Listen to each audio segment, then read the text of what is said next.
दोस्तों पटना एनआईटी के द्वारा काफी शानदार भर्ती निकाली गई है। वैसे तमाम कैंडिडेटों के लिए जो 12वीं पास है उनको भी मौका दिया गया है, जो 10वीं के बाद आईटीआई किए हैं उनको भी मौका दिया गया है। उसके अलावा अलग अलग अगर आपके पास योग्यता है तो आपके लिए ये शानदार अपॉर्चुनिटी है, आप इस बहाली के लिए आवेदन कर सकते हैं। आवेदन प्रक्रिया ऑनलाइन माध्यम से आपको लिए जा रहे हैं। इसके अलावा ऑनलाइन करने के बाद भी इस सभी डॉक्यूमेंट को आपको भेजना होगा ऑफलाइन। तो ये आवेदन प्रक्रिया थोड़ा सा अलग है। अगर आप चीजों को नहीं समझेंगे, ऑनलाइन कर छोड़ देंगे, फिर आपका चयन प्रक्रिया भी नहीं होने वाला है। तो सारी जानकारी के लिए इस वीडियो को आप अंत तक देखिए, हर एक जानकारी आपको समझ में आएगी। सिलेक्शन प्रोसेस कैसे होगा, क्या क्या डॉक्यूमेंट लग रहे हैं, कैसे पेमेंट करना है, कैसे फॉर्म को भरना है, उन तमाम प्रोसेस को हम डिटेल में समझने जा रहे हैं। इससे जुड़ी हर एक जानकारी एनआईटी पटना के वेबसाइट पर जब आप आएंगे तो यहाँ पर नोटिस वाले सेक्शन में इसका जो नोटिफिकेशन है नॉन टीचिंग एम्प्लॉयज के लिए आपको दिए गए हैं। नॉन टीचिंग का मतलब ये है क्योंकि एनआईटी में आप जानते होंगे ये कॉलेज है, पढ़ाई लिखाई से जुड़ा।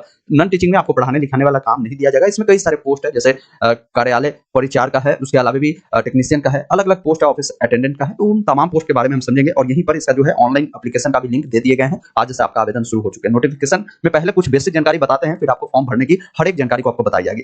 ये जो बहाली होगी गवर्नमेंट ऑफ इंडिया की होगी और आपकी जॉब की जो पोस्टिंग होगी वो पटना में होगा। अशोक राजपथ पटना में ये एनआईटी कॉलेज है जहां पर आपकी ज्वाइनिंग प्रक्रिया होगी। इसमें पोस्ट की बात करें तो अधीक्षक है पहला पोस्ट, उसमें देखेंगे कुल मिलाकर अलग अलग कैटेगरी में सीटों को बांटा गया है, मतलब कि 5 सीटें हैं इसमें। और वेतन देखेंगे आपके 7वें सीपीसी यानी वेतन स्तर आपके 6 होगा और यहाँ पर बताया गया कि 9300 से 34,800 आपकी जो है ये वेतन है। इसके अलावा भी ग्रेड पे 4200 के आपको बताया गया है। तो अप्रॉक्स मान के चलिए सैलरी आपकी अच्छी खासी होने वाली है।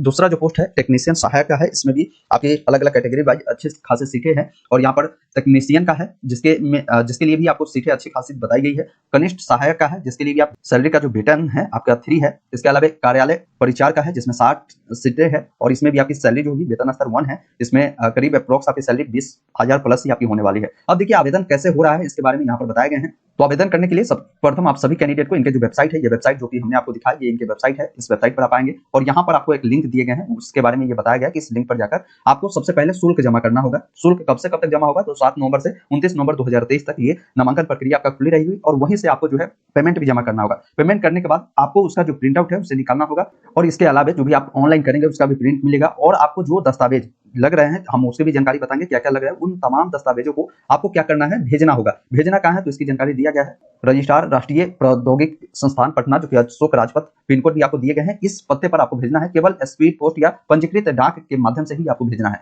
और ये भी बताया गया कि 7 दिसंबर 2023 को शाम 5 बजे तक या उससे पहले आपकी जो भी ये फॉर्म आप भेज रहे हैं वो जरूर वहां पहुंच जानी चाहिए। अब ऑनलाइन करने से पहले आपको बताया गया कि सामान्य जो भी निर्देश है इसका आप जरूर रीड आउट करें। तो ये आपने क्लियर समझ लिया होगा। यहाँ पर भी वो डेडलाइन दिए गए हैं और सहायक दस्तावेजों के साथ आवेदन का प्रिंट आउट जमा करने की जो तिथि है, मतलब डॉक्यूमेंट आपको भेजने की तिथि 7 दिसंबर 2023 शाम 5 बजे तक है। तो हर हाल में डॉक्यूमेंट आपका वहां चली जानी चाहिए। देखिए उम्र के बारे में बताया गया कि हर पोस्ट के लिए उम्र सीमा अलग अलग है। सभी में आपको उम्र में छूट भी दिए गए, जैसे SC ST को 5 साल, ओबीसी के लिए 3 साल मिलता है, दिव्यांग के लिए 10 साल है और जो दिव्यांग अन्य पिछड़ा वर्ग के होंगे उन्हें 13 साल है और अनुसूचित जाति जनजाति के लिए है तो 15 साल की छूट मिलेगी। तो उम्र 3 पोस्ट के लिए क्या रखा गया है, क्या क्या डॉक्यूमेंट आपको लगेगा, सामान्य निर्देश क्या है, वो आपको पूरी जानकारी यहाँ पर नोटिफिकेशन में आपको मिल जाएगी। क्योंकि नोटिफिकेशन को ही अगर हम समझाने लगे तो करीब वीडियो काफी लंबा होगा। आप खुद से भी नोटिफिकेशन को डाउनलोड कर एक बार रीड आउट करेंगे, सारा डाउट आपका क्लियर हो जाएगा। एक बार चयन प्रक्रिया के बारे में समझ लेते हैं। तो देखिए चयन प्रक्रिया किस प्रकार होगा। तो सर्वप्रथम ऑनलाइन अप्लाई करना है। ऑनलाइन अप्लाई करने में जितने भी कैंडिडेट आवेदन देंगे उन तमाम कैंडिडेट का जो आवेदन है उसकी जांच की जाएगी। जांच होने के बाद जो कैंडिडेट शॉर्टलिस्टेड होंगे उन कैंडिडेट को उनके पंजीकृत जो ईमेल आईडी अभी देंगे उस पर सूचित किया जाएगा और आपका हो सकता है यहाँ पर अलग अलग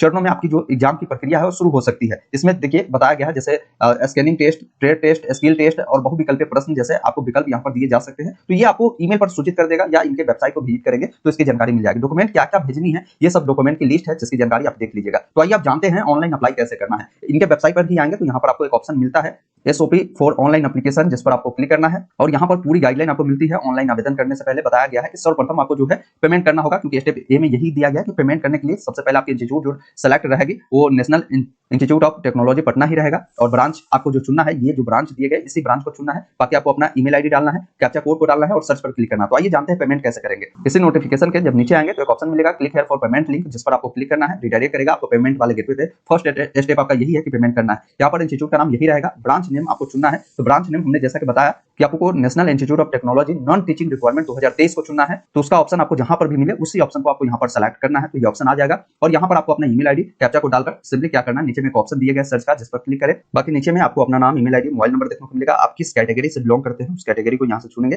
कैटेगरी के अकॉर्डिंग पेमेंट लगता है। जैसे ओबीसी वाले कैंडिडेट होंगे तो आपको 400 रुपए लगेंगे। बाकी SC ST फिजिकल हैंडीकैप होंगे तो आपको जो पैसा लगेंगे वो आपको 200 रुपए के करीब है। तो आप अपने अकॉर्डिंग कैटेगरी को चुने और नीचे सबमिट का जो ऑप्शन यहाँ पर दिए गए हैं इस सबमिट वाले विकल्प पर क्लिक करें। इस प्रकार आपका रजिस्ट्रेशन कंप्लीट होता है। ओके वाले विकल्प पर क्लिक करेंगे। यहाँ पर आपको टर्म्स कंडीशन एक्सेप्ट करना होगा, ओके वाले विकल्प पर क्लिक करना होगा। अब आपके कैटेगरी के अकॉर्डिंग यहाँ पर पेमेंट देखने को मिलेगा, यहाँ पर आपको टिक करना होगा और एक ऑप्शन मिलेगा पे जितना भी अमाउंट दिखागा वो, क्योंकि कैटेगरी के अकॉर्डिंग पेमेंट है तो आप अपने अकॉर्डिंग पेमेंट आपके कैटेगरी में जितने भी होंगे, जैसे हमने बता ही दिया कि 200 और 400 पेमेंट है, तो जो भी माध्यम से पेमेंट करना चाहते हैं उसके लिए पहले प्रोसीड यहाँ से आप करेंगे, थोड़ा सा वेट करेंगे, यहाँ से debit card, credit card, net banking जो भी माध्यम से पेमेंट करना चाहते हैं उस माध्यम को यहाँ पर डालेंगे और यहाँ पर एक ऑप्शन मिलेगा मेक पेमेंट का, जिस पर क्लिक कर इस पेमेंट को करने के बाद इसका प्रिंट आपको ले लेना है, या आप यहाँ पर भी आएंगे तो डाउनलोड फ्री रिसिप्ट का ऑप्शन मिलेगा, इसको यहाँ से प्रिंट ले लेना है। तो पहला काम आपको इतना करना है। दूसरा काम करना है ऑनलाइन अप्लाई करने के लिए, फिर इसी वेबसाइट पर आएंगे, यहाँ पर एक ऑनलाइन अप्लाई का लिंक दिए गए हैं, इस वाले लिंक पर आपको क्लिक करना है या इसका डायरेक्ट लिंक डिस्क्रिप्शन में मिलेगा, यहीं से ऑनलाइन अप्लाई का भी लिंक है और पेमेंट का लिंक है। आप यहाँ पर क्लिक कर यहाँ पर आ जाएंगे, आपका ईमेल आईडी देखने को मिलेगा, इस पर आपको टिक करना है, नीचे आना है, यहाँ पर सबसे पहले आपको पोस्ट चुनना है कि किस पोस्ट के लिए आपको अप्लाई करना है। तो देखिए कई सारे पोस्ट है, इसकी जानकारी नोटिफिकेशन में भी आपको मिल जाएंगे कि किस पोस्ट के लिए आपकी उम्र क्या है, सैलरी क्या है, मैक्सिमम एज कितनी है, वो जानकारी यहाँ पर आप देख लेंगे। और नीचे आएंगे तो क्वालिफिकेशन की भी जानकारी मिलेगी, जैसे टेक्निकल असिस्टेंट का ये पोस्ट है, जिसमें देखिए कैटेगरी वाइज बहाली बताए गए हैं कि किस कैटेगरी में किस ब्रांच के, जैसे सिविल ब्रांच के लिए है, इलेक्ट्रिकल ब्रांच के लिए है, तो यहाँ पर जानकारी भी मिल जाती है कि एसेंशियल क्वालिफिकेशन क्या होगी। जैसे इसके लिए बताया गया कि first class of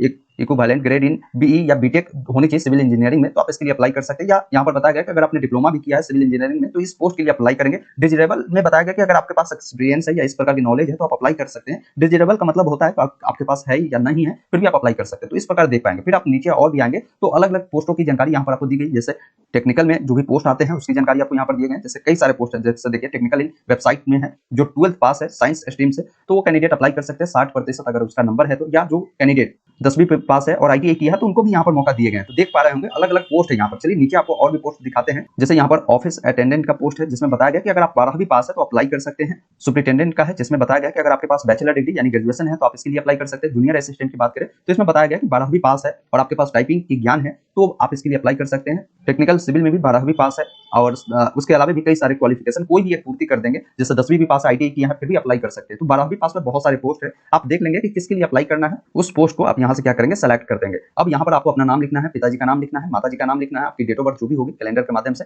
date of birth आप चयन कर लेंगे। बाकी नीचे आपको आना है। अब यहाँ पर ये बताना है कि ऑनलाइन आवेदन पत्र जमा करने की अंतिम तिथि के अनुसार आपकी जो उम्र है कितना हो रही है उसकी जानकारी बताएंगे। आपकी जो विवाहित स्थिति है वो बताएंगे, शादी हो चुका है तो मैरिड, अन्यथा मैरिड पे क्लिक करेंगे। बाकी नीचे आएंगे आप अपना जेंडर बताएंगे, मेल है या फीमेल है, आधार नंबर देंगे। उसके अलावा आपको अपना एड्रेस बतानी है, एड्रेस बताएगा कि इस अकॉर्डिंग बताया पूरा एड्रेस, जैसे village, post office, police station जिस अनुसार होगा आप उसे बताएंगे। करस्पॉन्डेंस एड्रेस इस वाले कॉलम में बताएंगे। अपना मोबाइल नंबर डालेंगे, अल्टरनेट नंबर है तो यहाँ डालेंगे। अगर आपको छूट चाहिए आरक्षण का तो आप बता सकते हैं और नहीं चाहिए तो आप यहाँ पर छोड़ भी सकते हैं। चाहिए तो आप बताइए कि किस कैटेगरी के हैं, तो जो भी छूट होगा वो आपको मिलेंगे। बाकी यहाँ पर देखिए आपके शरीर में कोई भी पहचान चिन्ह होगा आपके, वो आप यहाँ पर बताएंगे। और यहाँ पर बोला गया कि आपको किसी भी समय चिकित्सीय रूप से अयोग्य घोषित किए गए हैं तो आप अपने अकॉर्डिंग यस नो में जानकारी को देंगे। यहाँ पर आपको एक फोटो अपलोड करना है जिसका साइज 1 MB से अधिक नहीं होनी चाहिए। सिग्नेचर अपलोड करना है, इसका भी साइज 1 MB से अधिक नहीं होनी चाहिए। अगर आप दिव्यांग होंगे तो यहाँ पर यस करें, अन्यथा नो करें और नेक्स्ट वाले विकल्प पर क्लिक करें। अब यहाँ पर देखिए आपने जो भी पेमेंट किया होगा उसका डिटेल पूछेगा, जैसे आप पर कितना पेमेंट लागू हुआ था, 200 या 400, क्योंकि बताया गया जनरल EWS OBC को 400 लगा होगा, SC ST को 200। तो जितना भी आपने पेमेंट किया था उस ऑप्शन को यहाँ पर टिक करेंगे। पेमेंट आपने कब किया था, जैसे आज के डेट में ही किया था तो आप यहाँ पर वो डेट बताएंगे। उसके अलावा आपने पेमेंट किया होगा तो एक ट्रांजेक्शन आईडी आपको मिला होगा, उसके प्रिंट पर वो ट्रांजेक्शन आईडी आप यहाँ पर लिखेंगे। पेमेंट का जो रिसिप्ट आपने डाउनलोड किया होगा उससे आप यहाँ पर अटैच करेंगे और नेक्स्ट वाले विकल्प पर क्लिक करेंगे। अब यहाँ पर आपको डिक्लेरेशन देनी है। यहाँ पर अगर सभी डिटेल सही है तो आप सबमिट वाले विकल्प पर क्लिक करेंगे, आपका फॉर्म सबमिट होगा और आपको यहाँ पर भी सबमिट करने के बाद एक आपको नंबर मिल जाएगा, उसका स्क्रीनशॉट ले लीजिएगा या प्रिंट का ऑप्शन मिले तो प्रिंट ले लीजिएगा। अब उन दोनों प्रिंट आउट का एक आपका पेमेंट वाला प्रिंट आउट होगा, एक फॉर्म को आपने सबमिट किया होगा उसका प्रिंट आउट या तो स्क्रीनशॉट आपने लेके लिया होगा उससे, और उसके अलावा आपकी 10वीं की अंक प्रमाण पत्र जिस पर आपकी डेट ऑफ बर्थ मेंशन होनी चाहिए। और अगर आप 12वीं वाले पोस्ट के लिए अप्लाई किए तो 12वीं की डॉक्यूमेंट, या आपने कोई ग्रेजुएशन वाले पोस्ट के लिए अप्लाई किया तो ग्रेजुएशन की प्रमाण पत्र। इसके अलावा ITI लगा है तो ITI, यानी जितने भी आपने क्वालिफिकेशन को वहां पर पूर्ति किया है उन पोस्ट के अकॉर्डिंग सभी जानकारी को यहाँ पर आपको अटैच करना है। इसके अलावा आपने जो भी जाति के लिए वहां पर चुना होगा, जैसे OBC चुना होगा तो OBC के लिए NCL प्रमाण पत्र होगा, अनुसूचित जाति जनजाति के लिए जाति प्रमाण पत्र होगा, इसको भी आपको इस फॉर्म में अटैच करना होगा। और इसके लिए इनके द्वारा एक परफॉर्मा भी दिए गए हैं जो बताया गया है कि 11 और 15 में आपको दिए गए हैं, उससे भी आप संलग्न जरूर करेंगे। जैसे ये 11 परफॉर्मा है जो कि OBC वाले कैंडिडेट अगर अप्लाई करते हैं तो इनको भी आप बनवाकर उसमें अटैच करेंगे। बाकी नीचे आएंगे तो यहाँ पर देखेंगे एक SC ST वाले कैंडिडेट के लिए भी यहाँ पर परफॉर्मा दिए गए हैं, इसको आप बनवाकर वहां पर अटैच करेंगे। और इन सभी डॉक्यूमेंट को लिफाफे में रखकर आपको स्पीड पोस्ट के माध्यम से भेजना होगा, जिसका आपने डेट देखा कि 7 दिसंबर शाम 5 बजे तक भेजना कहाँ है तो वो एड्रेस यहाँ पर देखिए आपको दिए गए हैं। रजिस्ट्रार राष्ट्रीय प्रौद्योगिकी संस्थान पटना, अशोक राजपथ, पिन कोड ये है। केवल स्पीड पोस्ट या पंजीकृत डाक के माध्यम से आप जो है हर हाल में भेज दे, जो कि 7 दिसंबर को 5 बजे तक हर हाल में वहां पहुंच जानी चाहिए। तो इस प्रकार इस बहाली के लिए आपकी आवेदन प्रक्रिया हो रहे हैं, जिसकी ओवरऑल पूरी जानकारी हमने इस वीडियो में आपके साथ साझा किया। अगर फिर भी कोई डाउट कंफ्यूजन अगर आपके मन में है तो आप कमेंट कर हमें जरूर पूछे, मैं कोशिश करूंगा आपके डाउट को क्लियर करने का। हालांकि डाउट आपका बचेगा नहीं वीडियो को अगर आपने ध्यानपूर्वक देखा होगा तो। धन्यवाद।